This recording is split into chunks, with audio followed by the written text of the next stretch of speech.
Hello students, मैं सुप्राज कुमार शर्मा और आज हम बात करेंगे female reproductive organ in Pinus. हमने कल बात की थी पाइनस के फीमेल कॉर्न की स्ट्रक्चर के बारे में। आज हमारा टॉपिक रहेगा डेवलपमेंट ऑफ ओव्यूल। ओव्यूल का विकास किस प्रकार के होता है या फिर गुरु बीजाणु का विकास किस प्रकार से होता है, उसके विषय में बात करेंगे। बेसिकली अगर हम बात करें तो ये टॉपिक बड़े इंपॉर्टेंट है। मैंने आपको पहले भी कह दिया है कि जिम्नोस्पर्म की अगर हम बात करें तो रिप्रोडक्शन जो पोर्शन है वो अपने आप में ही बड़ा इंपॉर्टेंट है। अगर हम पिछले 5 से 6 सालों के पेपर का एनालिसिस करें तो हम पाएंगे कि एवरेज एक क्वेश्चन हर बार यूनिट वाइज पूछा गया है। पाइनसोफिड्रा यूनिट नंबर 5 में चलते हैं और इसी प्रकार से साइकस यूनिट नंबर 4 में चलता है, तो वहाँ से रिप्रोडक्शन को देखना बड़ा इंपॉर्टेंट हो जाता है। आज हम बात कर रहे हैं डेवलपमेंट ऑफ ओव्यूल की। ओव्यूल जो है ये फीमेल रिप्रोडक्टिव ऑर्गन है और जो लीव्स है मेगास्पोरोफिल, जो हमने कल वाली वीडियो में बनाया डायग्राम इसका, तो हम देखते हैं कि यहाँ पर आपको 2 ओव्यूल देखने को मिलेंगे। जो लीव्स है वो साथ में लगी हुई है इस प्रकार से। तो इनिशियली डेवलपमेंट जो है वो मैदानी इलाकों में नवंबर दिसंबर में हो रहा है और जो माउंटेन एरिया है वहाँ पर ये डेवलपमेंट लगभग मार्च में हो रहा है। कैसे हो रहा है वो बात करते हैं। जो हाइपोडर्मल सेल्स हैं, हाइपोडर्मल सेल ऑफ मेगास्पोरोफिल वो इसके डेवलपमेंट में भाग लेती हैं। Number of mega hypodermal cell is more than 1, एक से ज़्यादा है ये, एक से ज़्यादा। तो अगर हम देखें तो सपोज दैट ऐसा देख सकते हैं इस प्रकार से। यहाँ पर हमें एक से ज़्यादा सक्रिय कोशिकाएं इस कार्य को करती हुई दिखेगी। हमने प्रीवियस वीडियो में भी it means female male corn के डेवलपमेंट में भी कहा था कि यदि किसी भी ऑर्गन का निर्माण एक से ज़्यादा कोशिकाओं द्वारा होता है तो उसे हम यूस्पोरेंजिएट डेवलपमेंट कहेंगे। तो यह जाएगा यूस्पोरेंजिएट डेवलपमेंट। ये यूस्पोरेंजिएट डेवलपमेंट है। मोर देन 1 सेल यहाँ पर सक्रिय हो जाती हैं। ये जो सेल हैं जो कॉर्न बनाने में, ओव्यूल बनाने में काम आएगी, ये सेल बेसिकली आर्चीस्पोरियल सेल कहलाती हैं। आर्चीस्पोरियल सेल कहलाती हैं। इनको हम आर्चीस्पोरियल इनिशियल सेल भी कह सकते हैं। ये सेल किसी भी ओव्यूल के डेवलपमेंट में इनिशियल भूमिका निभाती हैं।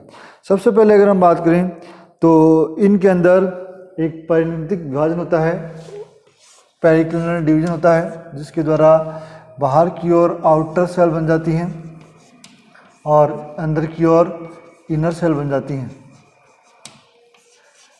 और ये सेल जो है वो बेसिकली लेयर्स के रूप में है। तो जो आउटर सेल है या ये कहें कि आउटर लेयर जो है वो कॉर्न के बेस में, जो कॉर्न है वो शुरू में बहुत ही छोटी संरचना के रूप में उभरता है, क्योंकि ये सेल है वो एक मास का निर्माण करती है, हाइपोडर्मल सेल, और डिवीजन होने से यहाँ पर द्विपर्तीय संरचना बनती है। आउटर जो लेयर है वो नीचे से अराइज होकर एक संरचना बनाती है जिसे हम इंटेगुमेंट कहते हैं ये, और बीच का जो मास है वो कोशिकाओं का एक समूह है, इसलिए इसको हम न्यूक्लियस कहते हैं। ये जो इंटेगुमेंट है ये बेसिकली एक है, यूनिट फॉर्म में है। पाइनस और साइकस में हमने दोनों में ही पढ़ा है कि जो इंटेगुमेंट होता है वो बेसिकली एक ही इंटेगुमेंट से घिरा हुआ होता है। यदि एक ही इंटेगुमेंट से घिरा हुआ है तो इसे हम यूनिटैगमिक कंडीशन कहते हैं। तो ये हो गया यूनिटैगमिक कंडीशन, जो कि जिम्नोस्पर्म में मोस्ट कॉमन है, बहुत ही सामान्य अवस्था है।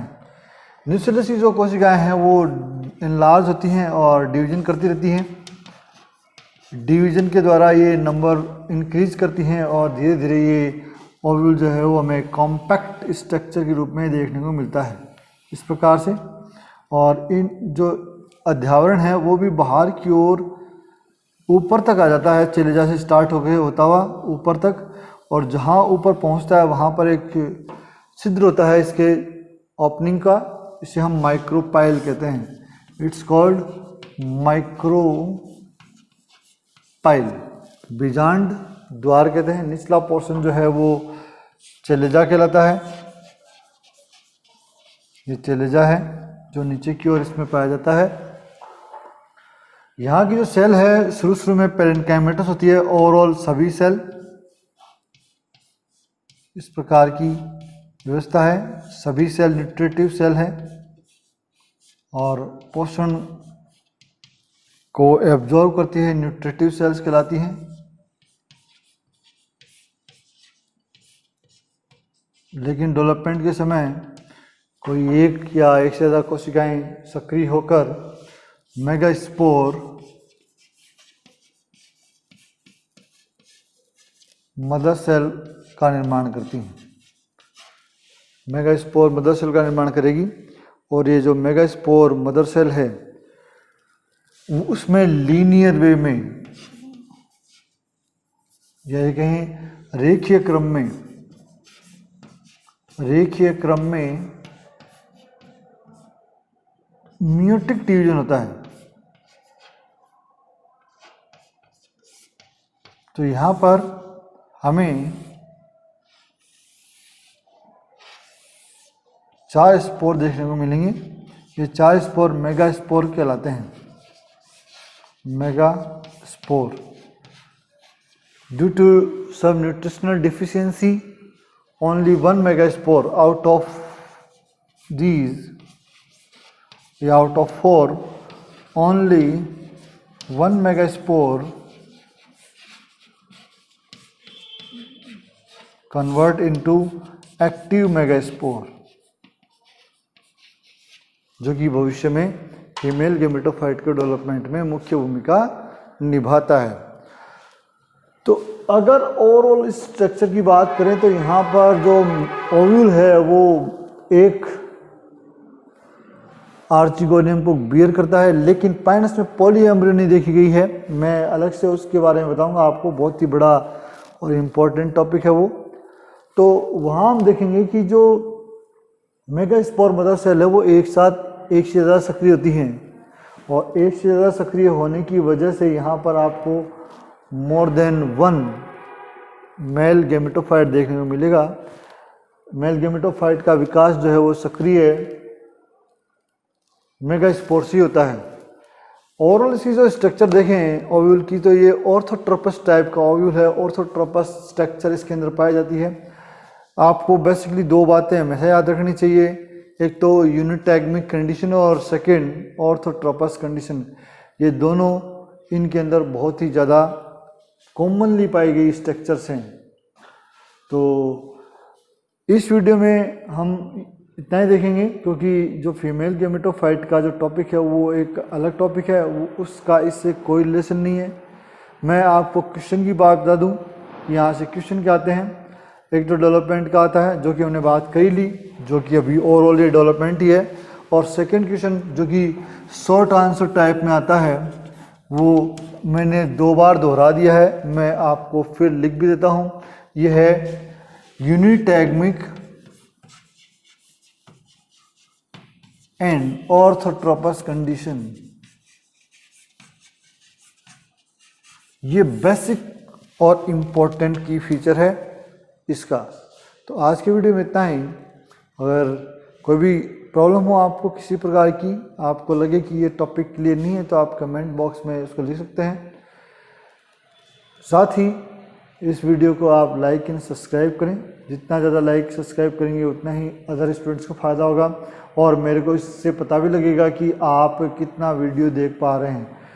मैं स्टूडेंट्स आपको बताना चाहूँगा कि अभी आपका जो रुझान है स्टडी के लिए वो बहुत कम है, और अगर इस साल के शेड्यूल को देखें तो अब शायद नई गाइडलाइन आपको पता लग गई है कि दिवाली के जस्ट बाद में अपनी क्लासेस शुरू हो जाएगी और एग्ज़ाम भी अप्रैल मई में होने वाले हैं। तो अगर आप समय की मांग को देखें तो आगे 5 से 6 महीने ही हैं। फर्स्ट ईयर के स्टूडेंट के लिए इतना समय बहुत कम होता है। इसीलिए अगर आपने वीडियो को सीरियसली नहीं लिया है तो आप अब देखना शुरू करें और क्लास में आएंगे तब ये रिपीट हो जाएंगे, दोबारा पढ़ा देंगे। आई होप आपको मेरी बात समझ में आई होगी। आप सभी का धन्यवाद। Thank you.